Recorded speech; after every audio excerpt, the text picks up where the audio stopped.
Hello అండి అందరికీ. This is నవేశ్రీ అండి. ఈ రోజు వచ్చేసి నేను ఆలుగడ్డ పులుసు చేశానండి. చాలా మంది అడిగారనమాట. నేను లైవ్ చేస్తుంటాను కదా ఆలుగడ్డ పులుసు ఎలా చేస్తారు అని చెప్పేసి. సో వాళ్ళ కోసం అని చెప్పేసి ఈ రోజు నేను ఈ వీడియో అప్లోడ్ చేస్తున్నానండి. చూడండి ఎలా చేశాను ఏంటనేది. టేస్ట్ అయితే చాలా బాగుంటుందండి. ముందుగా మనం వచ్చేసి ప్యాన్ లో కొంచెం ఆయిల్ వేసుకొని తాలింపు గింజలు వేసుకొని ఒక ఆనియన్ 4 పచ్చిమిర్చీలు కొంచెం కరివేపాకు వేసుకొని కొంచెం గోల్డెన్ కలర్ లోకి వచ్చాక కొంచెం పసుపు 1 టేబుల్ స్పూన్ అల్లం వేసుకొని ఈ విధంగా కలుపుకోండి. తర్వాత కొంచెం మనం ఇందాక కట్ చేసి పెట్టుకున్న ఆలుగడ్డలు కూడా వేసుకొని ఈ విధంగా కలుపుకోండి. కొంచెం ఆయిల్ అనేది పేరుకున్నాక తర్వాత మనం దీంట్లో టమాటాలు వేసుకోవాలండి.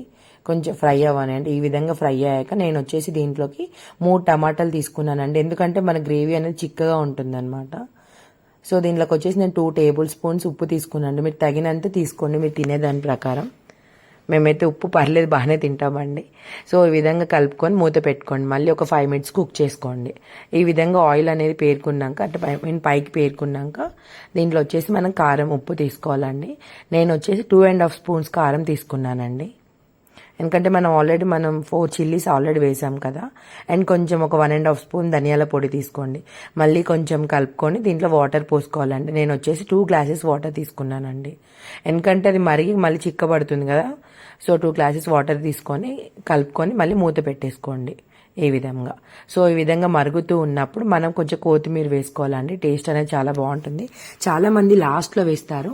నేనైతే 5 మినిట్స్ బిఫోర్ వేస్తానండి. ఫ్లేవర్ అనేది బాగా యాడ్ అవుతుంది అనమాట. కొంచెం కస్తూరి మేతి కూడా వేసుకోండి. టేస్ట్ అయితే చాలా బాగుంటుంది. ఒకసారి మీరు కూడా ట్రై చేయండి. ఎలా వచ్చిందో నాకు కామెంట్ చేయండి. ఈ కర్రీ కనుక మీకు నచ్చినట్లయితే నా ఛానల్ సబ్స్క్రైబ్ చేసుకోండి, లైక్ చేయండి, షేర్ చేయండి, మర్చిపోకండి. దిస్ ఈజ్ నవ్యశ్రీ అండి. సో ఈ విధంగా మరగాలండి. కొంచెం చిక్కపడాలి. నేను చూపిస్తాను ఎలా చిక్కపడాలో.